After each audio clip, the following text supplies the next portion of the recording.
Hi, how are you today? If I had to describe a Chicago-style pizza, it would be that it has a light, almost flaky base, a tangy tomato sauce, and more cheese than you can shake a stick at. Come on, I need more cheese than this. Let's start with the pizza base. To 150 grams of lukewarm water, add a teaspoon of dried yeast and a teaspoon of sugar. Mix well, then leave for 10 minutes for the yeast to start working. To 250 grams of plain flour, add 40 grams of cornmeal, or you could use semolina flour, a teaspoon of salt, and mix well together. Make a well in the centre and add in the yeast water sugar mix, together with a tablespoon of melted butter, and mix well. And it should all come together into this nice, soft and not at all sticky dough.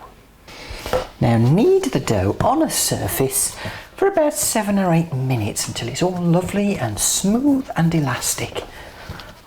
What do you mean you don't know how to knead dough? Just click on this link here and it'll take you to a video which tells you all you need to know. So after 8 minutes of kneading, you should have this lovely, smooth and springy dough. Wipe the inside of a bowl with about a teaspoon of olive oil. Pop in the dough, then cover and leave in a warm place until the dough is about doubled in size.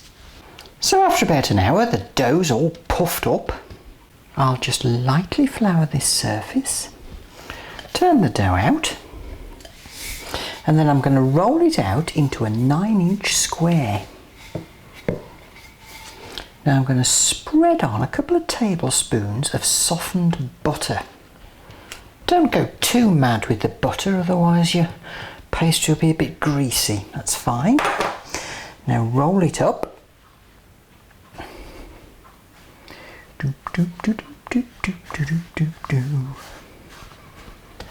Press it down. You want it to be about 4 inches wide. Looks good. Then fold it into 3 and pinch the seams together. There we go.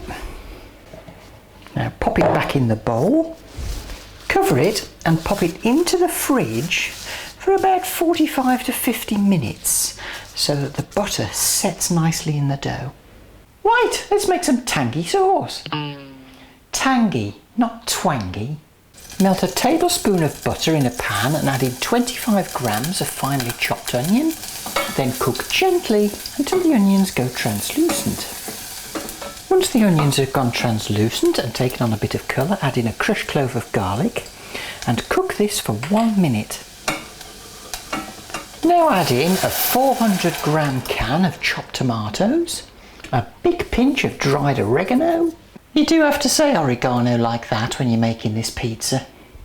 A big pinch of sugar, a few drops of pepper sauce just to give it a bit of a zing, seasoned with salt, then bring to the boil. Now we're going to let this simmer really gently for about half an hour to cook the tomatoes and thicken the sauce up.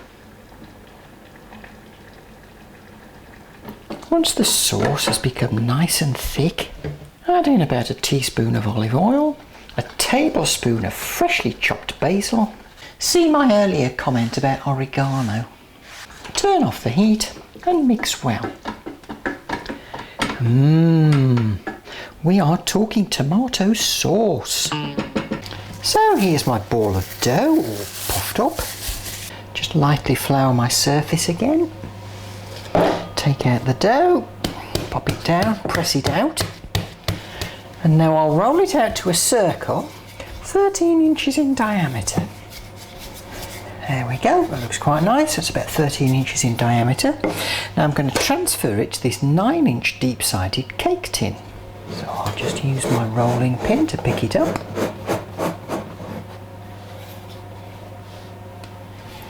And drop it over the cake tin. Now use your fingers to shape the edge of the dough, just kind of pressing it against the side of the pan. And when you've got your pizza base ready, you're going to want to add in some mozzarella cheese. Yes, the cheese goes on first. And I've got about 200 grams here. Now you can add on some fillings of your choice. I'm going to add a layer of mushrooms, toss in a few black olives, and as I say, you can add whatever fillings you like really, don't just stick to what I'm using. And then some slices of pepperoni. And then I'll pour on my tomato sauce. Spread it around. And then to finish off, I'm going to sprinkle on a few tablespoons of Parmesan cheese. I'm sure you've got the idea by now. So this is ready to bake at 200 fan oven, 220 normal oven for about 30 minutes. And what we have here, ladies and gentlemen, is a deep dish pizza. Now leave this for 10 minutes before you try and get it out the tin. Dum dum dum dum dum dum dum dum dum. Oh yeah. One of these pizzas should be sufficient for 2 people, or if you're greedy, 2 of these pizzas should be sufficient for 1 person. Don't forget to subscribe to this YouTube channel, follow me on Facebook and Twitter, and do visit my website titlysbusykitchen.com, where you'll find hundreds of easy and tasty recipes. Thanks for watching, and you'll have a nice day now.